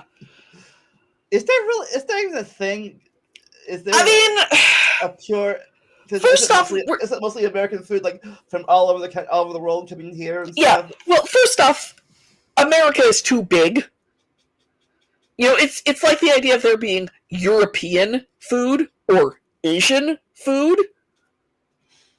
Like, we get that with China and divided a lot more by country, but America is just massive. And there is the whole immigrant thing. So, yeah, the people who were here before the European colonizers, you know, you'd get, where I'm from, you'd get acorn porridge, and that's American food. Okay. Nobody eats it anymore, but you can. I was writing a cookbook and discovered that you can buy acorn flour on Amazon, should you be so inclined. Well, I guess corn on the cob would be American food, I guess. Yeah, corn on the cob, popcorn, definitely. Chocolate? Chocolate. Yeah, there's what are called New World foods, which is chilies, chocolate, corn, tomato, squash. But I probably when people are talking about American food, they meant they're talking about U.S. Yeah. like patriotic. Wortham is thinking about food of European descent, and specifically food of northern Western European descent. So no Mediterranean or no Eastern Europe. If it's got olive oil or paprika, you can't trust it, is what Wortham is saying here. So probably no pizzas then. Yeah, no. Well, pizza was exotic ethnic food in the 50s, so, you know.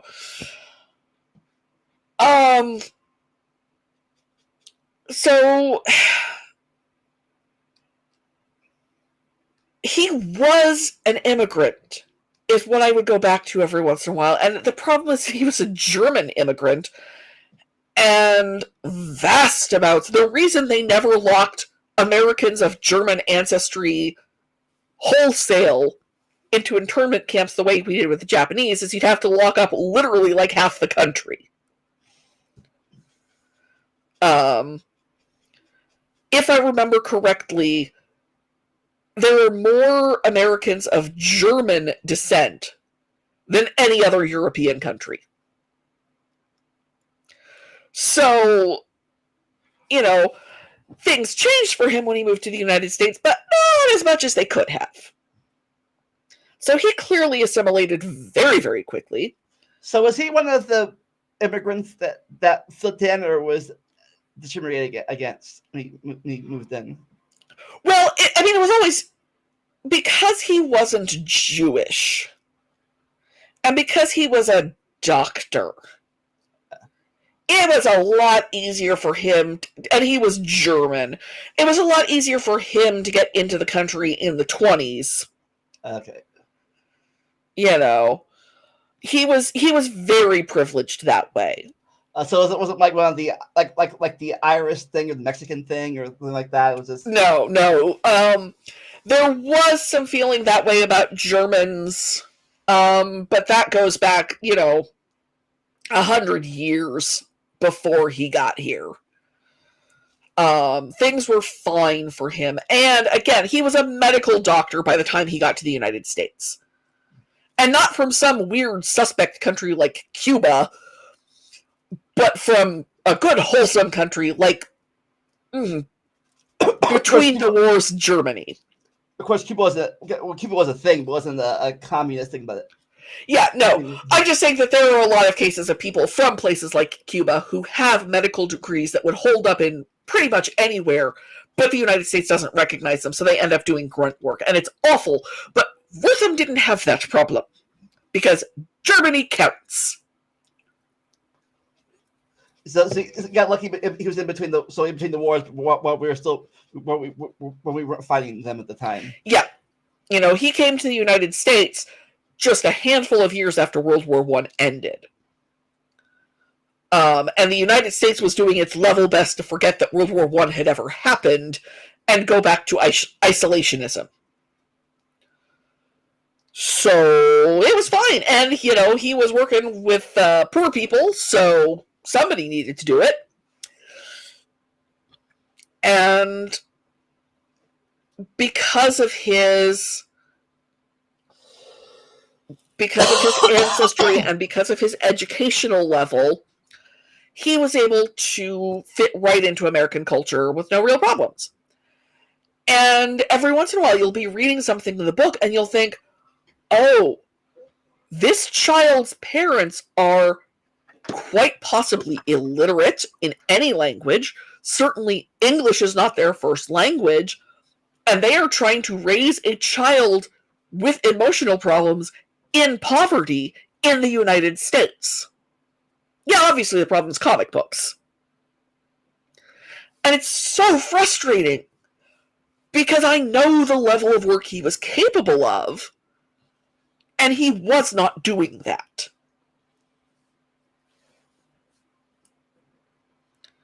I really believe that if he had never gotten on the comic books kick and instead, maybe tried working for a universal school lunch program, we might have that today. We might have that today, and so many children's lives would be so improved if he had put his energy towards something actually useful. So is the comic code still a thing today? Or has it evolved? Is it the comic as it was? The comic code has officially been ended a few years ago. I don't remember exactly when. Oh, so that very recently then. Very, very recently, yeah. And it changed over the years, and what was allowed was expanded and what have you. And but the last I knew, when I was researching this article, it was still technically illegal to sell comic books in Canada. Now, no one had been prosecuted on this offense in a very long time, and the last time someone was, it was for other reasons. It had nothing to do with just banning comics. But the last I knew, and that was 2016, it was still illegal to sell comic books in Canada. I googled it. It says the Comic Code Authority (CCA) was completely abandoned in 2011. Yeah. And it started in 1954. So that is nearly 60 years. But it says, game wrestled over time, forced to change by the early 2000s. Publishers, based by the CCA, Marvel Comics abandoned it in 2001. But still, that was nearly 50 years. And to be fair, what was allowed did change over time, and it loosened and expanded, and there was a lot of, well, you can show drugs, but only if you're anti-drugs, and, things were changing. But... we grew up in, you probably remember the late 80s, early 90s cartoon all-stars drug thing and the dance. I went to Just Say No rallies at the Rose Bowl as a child. My older sister went to a Just Say No luncheon hosted by Nancy Reagan. This is drugs. This is your brain on drugs. Yeah, exactly. That is the era I grew up in. Yeah. My favorite. Who's taught you to do this? You. I'm watching you. Yeah. I've actually taught my 10-year-old son the phrase "cocaine is a hell of a drug," because he keeps asking me why things from my childhood are the way they are. And I grew up in the 80s. That's the answer I have for you. Cocaine is a hell of a drug. But, yeah, so by the time we were growing up, you could show anti-drug messages, and then it changed so that, the superheroes could be battling drug dealers and, whatever. But there's a very, very famous story that ended up being published by Marvel, I believe it was Marvel, without the comic code seal, because it was an anti-drug story and they weren't allowed to tell it. Like, that is Wortham's legacy.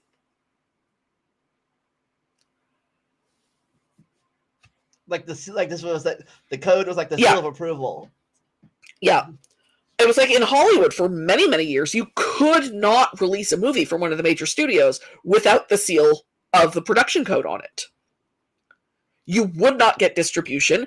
The studio would be fined, and nobody who worked on the movie would find work again. I forget how much they had to pay to have the word damn at the end of Gone with the Wind. It was like $5,000 in $1939.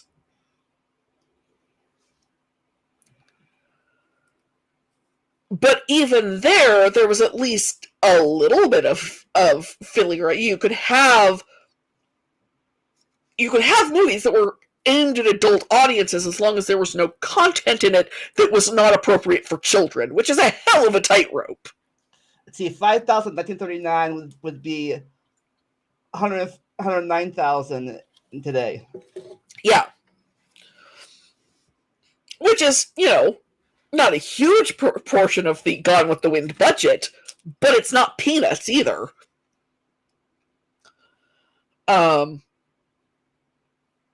There's this mid-20th century need to make all media appropriate for all audiences.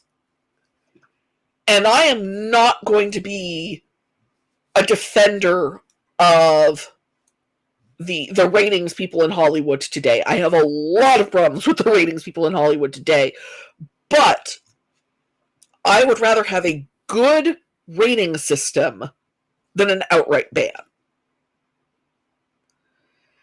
And, I'm a parent, and my kids are about the age now where Wortham was really starting to worry about their access to comic books. I recently told my son which of my Stephen King novels I thought he would enjoy. For the record, it is 2 of them. It is The Girl Who Loved Tom Gordon and The Eyes of the Dragon are the only 2 Stephen King novels I think my son would enjoy. Because he doesn't like horror. But, and I told him he might like The Body, which is what became Stand By Me, because it's about kids not that much older than he is. But the weirdest Stephen King connection to the comic books code. Because Stephen King is also about that same age. He's younger than our mothers, but not by that much. I think he's younger by less than 10 years. Because he can tell you where he was when Sputnik launched. So, he wrote a book in the early 1980s called Dance Macabre. Highly, highly recommend this book. It is nonfiction. It is a history of horror as a genre with a primary focus of the years between 1950 and 1980 because they're the years he knows best. And he describes an EC comic in this book when he's talking about the innate morality of EC comics. How everyone in these stories gets the fate they truly deserve. And maybe it's not within the law, but the fate they get is the fate they deserve. There's a cosmic justice to EC Comics. And he talks about one very, very... I'm going to be doing something on my computer while I tell you this. Okay. He's talking about one very, very specific comic book where there's a horrible baseball player and he poisons his spikes and kills people and blah, blah, blah. And they can't get justice for him when he kills a fairly saintly figure. And he describes the end of the comic book. And this is the end of the comic book. Because Wortham uses the exact same comic to talk about the evils of EC. So what did EC stand for anyways? Well, originally it was educational comics. Okay. And then it became entertaining comics because Bill Gaines took over from his dad. It's like, nobody wants to read educational comics. So this, I mean, it's a horrifically drawn page. I am not going to say that it's not. Like, that is terrifying. Yeah. But this is the image that Stephen King talked about as showing the morality of EC, and it's the image that Wortham showed talking about how horrible EC was. As well, you know, you have to come at it from the right perspective, I guess, to really understand why this is the ending.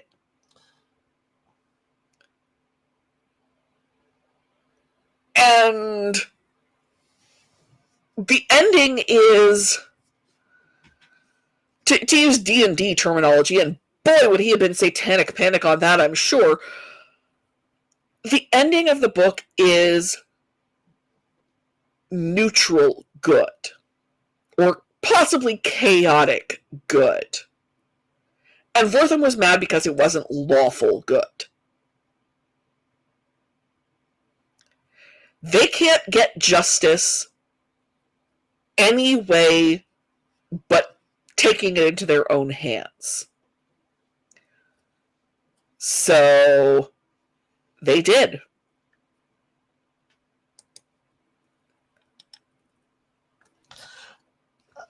We talked about earlier educational comments. A joke I made one time. I joked to people that back when we were growing up in the 80s and 90s, they tricked us into learning things like the cartoons. We learned stuff, but we didn't know we were learning it. They tricked us. And honestly, EC did a certain amount of that as well. You know, especially with their war comics. You could get a decent education about World War II and Korea, if nothing else, through EC Comics. Yeah, I think it was. You ever remember a show called Chip and Dale Rescue Rangers? Oh yes, yeah, I heard about that one once too. I remember one episode where they had Gadget into a cult thing, and I didn't realize what was happening at the time, but when I grew up later, like, oh, that was a cult. Yeah. Oh yeah. I asked my son yesterday how many state capitals he could name, and the answer turned out to be one. And we live in our state capital, which is probably why he knows it. And I told him that I would have to show him, the Animaniacs clip about the state capitals. Oh, the Jeopardy thing? No, where Wacko sings all 50 state capitals. I know. I thought it was they're playing Jeopardy. I don't remember. It might be, but yeah. And it says at the end, he says, "Sorry, you're not into that form of a question. You lose." Yeah, that makes sense. Yeah. Because there's a lot that you could learn from Animaniacs, even leaving aside the really, really obvious stuff like that. You know, there's one that's just basically a parody of Dante's Inferno, which is what you expect from a children's cartoon. My favorite ones were the president one of the Clinton at time, and then one about Magellan. Yeah. My one of my best friends will routinely reference to me that that Daniel Boone was a jerk. Yes, a big, big jerk, which is also an Animaniacs reference. Which is also it references the Davy Crockett show, which our mothers are also of an age to have watched when they were kids, and boy, is that violent! I had not realized it until I rewatched it as an adult. Did you ever watch it? This was more of at the end of our teenage years, but it was called Hysteria. I knew about it. I never really got into it. They had some good musical numbers there too. You should check. I'll send you some clips of them off YouTube. Yeah, like one about the spice trade, another one about Poland, and yeah. Well, I own all of Freakazoid on DVD, and they've got one about Pearl Harbor. Because okay, sure. I did learn a fair amount back in the 80s and 90s from watching TV. So I was like, but now nowadays it's obviously educational TV. Most of the time it's obviously educational, like Dora. Yeah. Or of course we grew up on Sesame Street too. I remember Sesame Street. They had sign language person and Spanish Linda. person. Yeah. I own the Sesame Street cookbook because I discovered a picture a couple of years ago that was me at age probably 2 with this cookbook. I was like, why don't I still own that? When my children were little, I would go on YouTube and find just the clips of Sesame Street alphabet songs and play them over and over for my kids to get them to learn the alphabet. And then we also grew up on Mr. Rogers and Reading Rainbow. Yeah, 1983, the premiere of Reading Rainbow. I remember watching. I think I remember the premiere, but first episode of Sesame Street, I remember watching Sesame Street. First episode I remember was Mr. Hooper died. I remember Mr. Hooper dying. Yeah. My dad died right around the same time as Mr. Hooper did. So there's a lot of my life dealing with that. I still tear up at that clip where they're explaining to Big Bird that people die just because. That still gets me every single time. I am 47 years old and will weep over Mr. Hooper. I think so. I remember. I think I watched after. I think the last episode of Sesame Street I remember watching. That was the first one. Was when they finally realized Snuffy was a real person, not imaginary. Well, you know why they did that? It's because they wanted children to know that adults would believe them when they told them things. I remember for the longest time that he was like, Big Bird was his friend was imaginary until yeah, all of the grown-ups thought he was imaginary because he just wasn't there when they were. There's a special that they did. I think it's an hour long. It's Sesame Street. It's called "Don't Eat the Pictures." Sesame Street at the Metropolitan Museum of Art. I've heard about that. It's on YouTube. It's worth tracking down. I'll see if I can find it for you. But they get locked into the museum overnight because Big Bird is supposed to meet Snuffy there. And the next morning when they're let out, the grown-ups still don't see Snuffy. The Big Bird and Snuffy are off doing things in the museum all night long and not around the adults. But when they get out the next morning, Snuffy leaves because he's got to go to Snufflegarten. It's funny. I saw that the clip. If I learned, I think that might have been the debut episode of Elmo too, when Elmo first appeared. Was that Elmo dates back to I think one of his first appearances is in a parody called Me, Claudius. And at the time he was voiced by Richard Hunt with a thick Brooklyn accent. And Richard Hunt never really felt that he got the character and just sort of shoved him onto Kevin Clash and said, "Here, you do it." And so that's where Elmo kind of starts developing. And I still say that anybody who thinks Elmo is the worst Muppet does not watch enough Sesame Street, because I watched an old clip of that a few months ago where Elmo grabbed Snuffy's nose so he could Big Bird could go get people. Yeah. But I have this deep and abiding hatred for Baby Bear, who is one of the newer Muppets. Hate Baby Bear. Um, you remember? There's one like Prairie Dawn and Prairie Dawn, I remember. Guy Smiley, Mm-hmm. the host. Oh, I just wrote for today about a woman who voiced Roosevelt Franklin's mother on a record. And he was on the show for 5 years in the 70s. But I remember... Yeah. Oh, yeah, I watched some early Sesame Street clips, where mm-hmm. the people I grew up they're having kids, and I growing up like the Spanish people. Luis and Maria. They were still teenagers then. Yeah, Maria was dating someone else in the early years. Do you know how she decided she wanted to be on the show? The actress Maria Solana, she was in college, and a bunch of the people in her college got all obsessed with Sesame Street, and she was watching the show in like the student union or something at her college, and James Earl Jones was reciting the alphabet. And she was like, okay, I can go with that. Because from its beginning, Sesame Street worked hard on being inclusive. Raul Julia was a regular on Sesame Street for a year. He was one of the humans on the street. And so I grew up in this intense multicultural world full of educational on purpose and accidentally educational and, tons and tons and tons of children's books. And I guess my mom grew up with comics. I guess this is why at the time I misunderstood, and I sadly thought that racism and stuff was dead and stuff, because I saw Real Sesame Street. Oh, all the stuff's happening in Sesame Street. All this exclusivity, the 60s must have worked. All of a sudden, I grew up and it's still happening still, despite what I thought. Yeah, Sesame Street has. I'm not going to lie. Sesame Street has an agenda.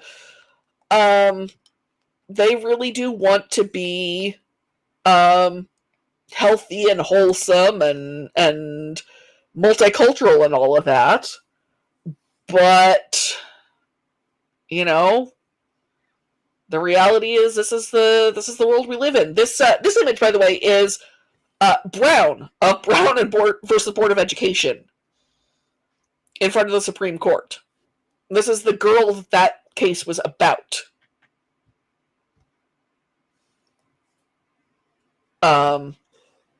Because he did good work, and then he didn't, and it's frustrating. I do wonder what the people involved in the comic scare really would have thought of the media landscape of the 80s and 90s. Because it was so different. We were the first house in my neighborhood to get cable. We were the first people I knew to get a VCR. I remember. You ever have the cable switch box on the top of your TV? Oh yeah. Oh yeah. I still remember my first got remote control, because back then it was still attached by a wire, but still. I was like, wow, remote, amazing. Oh yeah, well, and I probably somewhere I still have a few movies that I taped off cable. Never did know how to program a VCR, but because we didn't have, by the time VCR Plus came out, we couldn't afford the kind of VCR that had VCR Plus. After my dad died. Yeah, for a long time, the only way I recorded the tape was to hit record at that time. Yeah, like you better be home. My mom knew how to program a VCR. That is one thing my mom is better with technology than a lot of other people her age. But, it's interesting because she is the demographic that Wortham is talking about, and she is too old to be a boomer. So she was the silent generation thing? Yeah, my mom is very, very tail end of silent generation. Yeah, my mom was born in 41. My mom was 44. So when I say she just turned 80, I mean like last month. But I understand a lot of where the comic scare came from for the average person. Because it is like the satanic panic and the violent video games cause violence and all of that. You hear it over and over and over again. I had a woman yell at me recently because I don't worry about my kids getting kidnapped. Because the number of kidnappings by strangers in the United States in an average year is in the triple digits. 200 or 300 kids a year get kidnapped by strangers in the United States. I don't worry about that. There are much closer things for me to worry about. And she would not believe me. She would not believe me that crime statistics, that violent crime is down. Because you get told over and over and over again, this is the way things are. Our children are hoodlums running wild in the streets. And whatever. And you start to believe it. So if my grandparents had gone all weird and kept my parents from reading comics, I would understand where they were coming from. Oh, that was another thing we grew up in the 80s, like the Gruff the Crime Dog and stuff. Don't get caught with strangers and all that stuff. Take a bite out of crime. Yeah, right. The whole thing about if a car goes up to and say you don't know who they are, run away, or say no, run away, and code words and all that, the code word and all that stuff. Yeah, and the thing is something like 60% of kidnappings, and I don't know if this was true in the 80s, but these days, something like 60% of kidnappings in the United States are non-custodial parents. Oh, and they're from people that the kids trust anyways. They're vanishingly small percent of kidnappings are anything other than someone the kid already knows and trusts. 90-something% of cases that I don't want to talk about in too much detail on YouTube are somebody the kid already knows and trusts. Statistically, your kid is actually safer with a stranger than they are with a pastor. But people don't want to believe that because that makes the world into a scary place that doesn't make sense. And so if you're told this is what's making the world a scary place that doesn't make sense, it's easy to think, oh, well, all I have to do is get rid of this thing. Whether this thing be, violent video games, or the actual cause, or something an underlying thing that we don't. Well, it's never the actual cause because the actual cause is complicated. Life's complicated. The actual cause of why some people turn to crime is poverty and desperation, and some people are just like that, and some people are stupidly led astray, and there are a lot of causes for crime. Was that like the what's it called, the nature versus nurture thing? Yeah. Well, and I firmly believe there is a genetic component, but I also firmly believe that there is also an environmental component. So the answer to nature versus nurture is yes. But with the whole thing, it would be so nice to think, well, if we just ban violent video games, it'll all go away. Or, if we just keep our kids from drugs, it'll be okay. Or we ban Pokemon. Or we ban Pokemon, or we make all of the TV educational, or we ban comic books. It would be nice to think that's all you had to do. And I understand the impulse. I don't want to hear it from Wortham, because he should know better. So what's this book called again, if people want to read it? It is called Seduction of the Innocent by Dr. Frederick Wortham. It is out of print. I'm not sure it might be available places like the Internet Archive. I'm certain it is possible for it to fall off the back of a truck somewhere. My copy I ended up paying for, because if I was going to be writing this long of a series about it, then I was going to own a copy. But it is, I would say, a better book to read about than to read. Well, if anybody wants to read about what she thinks about it, I put an article, a link to her article in the description below. Everybody will check it out. Any final words you want to say before we log off? Life is complicated and messy, and you can't blame everything on comic books. Good philosophy to live by. For future thing, anything for your next topic, for your next appearance, anything you want to talk about, like comic book wise and history wise, anything? Children's literature and the history of that might be interesting to talk about if that's something you'd be inclined toward. I'm always up for any topic really at this point. Okay.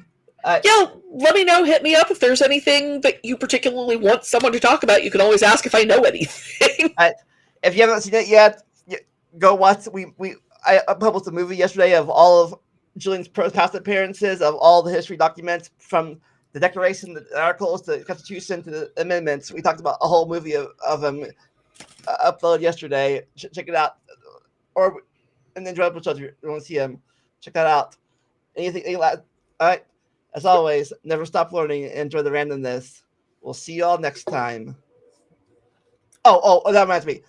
Next week we'll be talking about the first second of the Big Bang process. Well, what all happened in that first second. So if you want to talk about early history of the universe, check it out. And again, never stop learning, enjoy the randomness. I'll see you next time.